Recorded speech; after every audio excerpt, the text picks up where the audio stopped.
Hujambo na nikukaribishe tena mtazamaji wa The World News katika kipindi hiki cha ulimwengu wa siasa.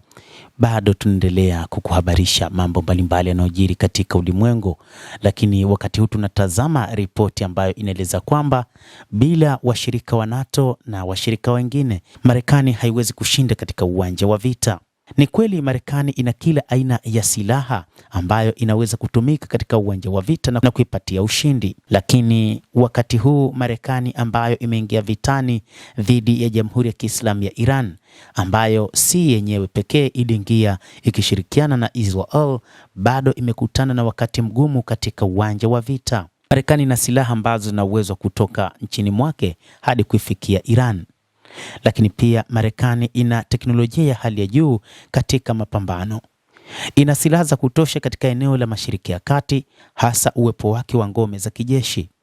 Lakini silaha hizi zinaonekana kutofanya kazi baada ya Iran kushambulia maghala yake ya silaha, kadhalika na kambi zote za kijeshi katika eneo hilo la Mashariki ya Kati.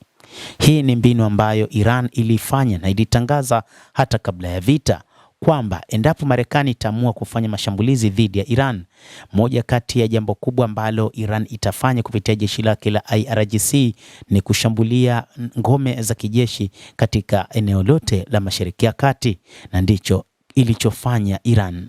Rais wa Marekani baada ya mapambano ya wiki karibia 3, ni wakati ambapo aliomba washirika wamsaidie hasa kufungua mlango wa bahari wa Hormuz ambao ulionekana kuwa mgumu mno baada ya jeshi la IRGC kudhibiti vilivyo. Rais huyo alishambulia maeneo mengi ikiwa ni pamoja na eneo linalozalisha mafuta karibia 90% nchini Iran, eneo la Khariji ambacho ni kisiwa. Lakini ni rais huyo wa Marekani ambaye alishindwa kufungua mlango huo bahari wa Hormuz. Aliwaita washirika wa NATO, lakini washirika hao hawakutaka kuingia katika vita. Vikao mbalimbali vya NATO vilikaliwa kupitia mawaziri wa mambo ya kigeni, mawaziri wa ulinzi na viongozi mbalimbali wa Umoja wa Ulaya EU. Lakini licha ya viongozi hao wa NATO pamoja na EU kukubali kwamba Iran inapaswa kushambuliwa kwa sababu ya umiliki wa nyuklia, lakini hawakuwa tayari kwenda kupambana na Iran. Licha ya kwamba alitoa sababu ya kutoshirikishwa katika vita hivyo, lakini hawakuwa tayari kushiriki katika vita hivyo kutokana na kejeli na jeuri za rais wa Marekani Donald Trump. Ikumbukwe hata kabla ya vita hivi, alivyoingia tu madarakani, rais wa Marekani Donald Trump alionyesha dunia kwamba Marekani ina nguvu kuliko nchi za magharibi ama nchi za NATO.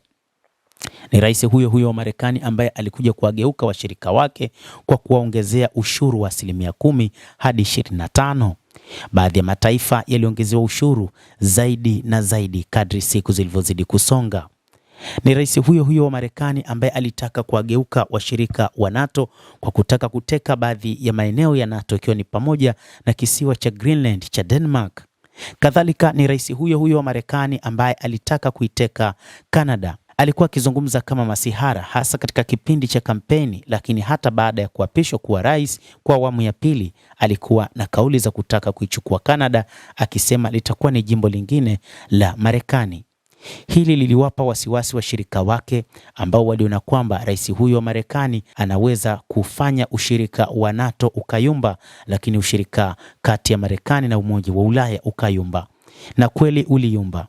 Katika nyakati fulani baadhi ya nchi ziliamua kuchukua wanajeshi wao kuwapeleka huko Canada, kwamba wapo tayari kwenda kupambana na vikosi vya Marekani, lakini kuilinda Denmark, lakini pia kulinda Greenland ambayo rais wa Marekani alisema kuna tishio kubwa ambalo linasababishwa na China pamoja na Urusi.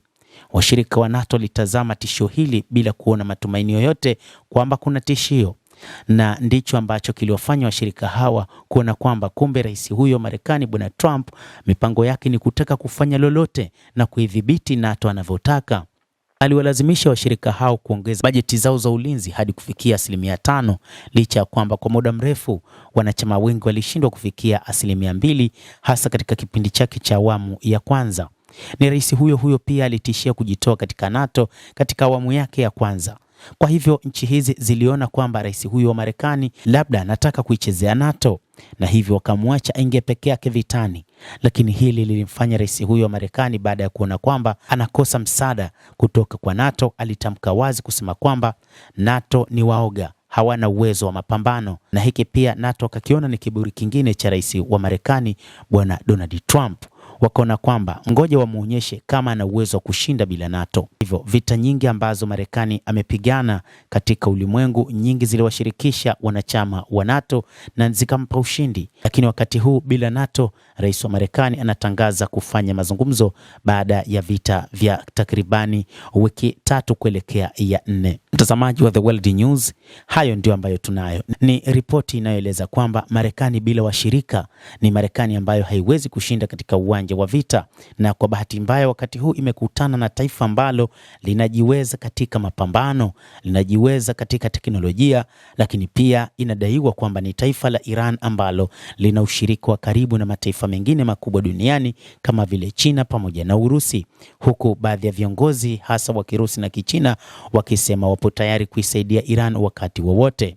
Hata hivyo, Iran inadaiwa bado haikuomba msaada, licha ya kwamba inadaiwa pia baadhi ya silaha pamoja na mifumo ya ulinzi wa anga imepatikana kutoka katika baadhi ya washirika ambao ni pamoja na Urusi pamoja na China. Endelea kutufuatilia mtazamaji, lakini ni kusihi usisahau kulike, kucomment, kadhalika kusubscribe channel yetu hii. Mimi ni Adam Hussein, endelea kuwa nasi wakati wote, endelea kutufuatilia uyajue mengi.